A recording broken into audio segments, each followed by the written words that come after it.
You know, some championships are just wins, but others, they're a coronation. Today, we're turning back the clock to a game that wasn't just a victory, it was a flat-out statement. This is the story of Arena Bowl XIII and the crowning of the Nashville Cats.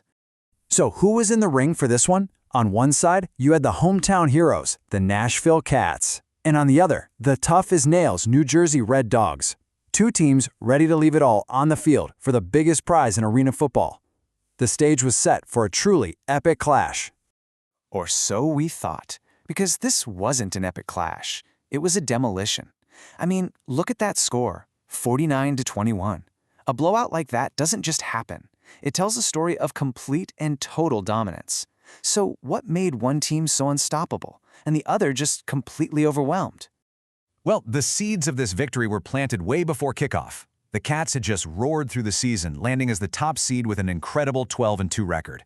The Red Dogs, they were respectable for sure at 8-6, but on paper, they were just outmatched.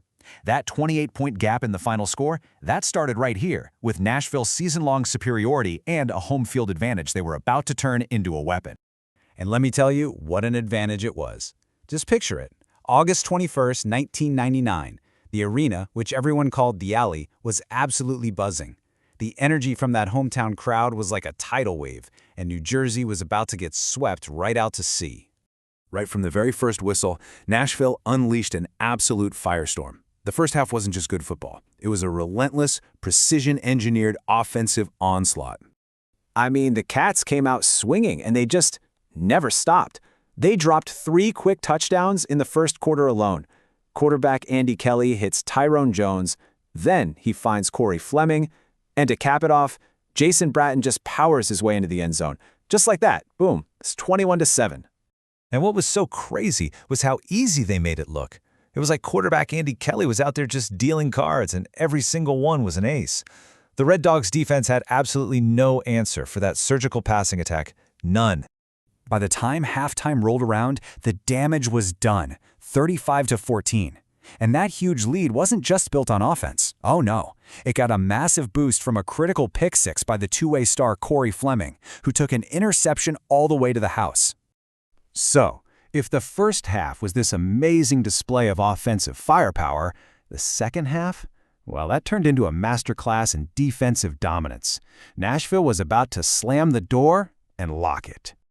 Yeah, the second half was a complete shutdown. The Cats' defense basically became an unbreakable wall, crushing any tiny little bit of hope the Red Dogs might have had for a comeback. And the real defining moment, the nail in the coffin, came early in the third quarter. New Jersey actually drove all the way to the 1-yard line. This was their last real shot to get back in it. But the Nashville defense, they just became a brick wall. James Barron gets a huge tackle for a loss, then follows it up with a sack. Turnover on downs. That right there, that was the moment the comeback officially died. That defensive stand just completely broke New Jersey's spirit. And of course, Nashville's offense immediately made them pay. Kelly finds Darrell Hammond for a 20-yard touchdown, and just like that, the lead is an insurmountable 42-14. From that point on, every bit of momentum, all the energy, it was all on the Cats' sideline. I mean, the timeline of the game just says it all. From 21-7 after 1 to 42-14 after 3, the Cats never ever took their foot off the gas. They even tacked on one more touchdown for good measure before a game-ending interception sealed the deal. Just pure dominance from start to finish. And with the game so clearly decided, there was only one thing left to do. It was time for the coronation. Time to crown the undisputed champions of the Arena Football League. So, any surprises for the game's most valuable player? Of course not. It went to the man who orchestrated the whole thing, quarterback Andy Kelly. His performance was just masterful, a perfect mix of pinpoint precision and calm leadership that just tore the Red Dogs' defense to shreds. And with that victory comes the ultimate prize. As all that confetti comes raining down, the Nashville Cats get to hoist the James Foster Trophy, the symbol of their absolute dominance over the entire league. History was absolutely made that night in Nashville. This championship banner would get to hang in the rafters forever, a permanent reminder of their unbelievable 1999 season. But here's the part that makes this victory truly remarkable. This was the franchise's first ever Arena Bowl championship, and they did it in just their 3rd year of existence. I mean, what a meteoric rise to the top of the mountain. So yeah, this wasn't just a win. It was a perfect storm of incredible talent, flawless execution, and that roaring home field advantage. It just leaves you with one last question to think about. How many great dynasties begin with a night of perfect dominance, exactly like this one?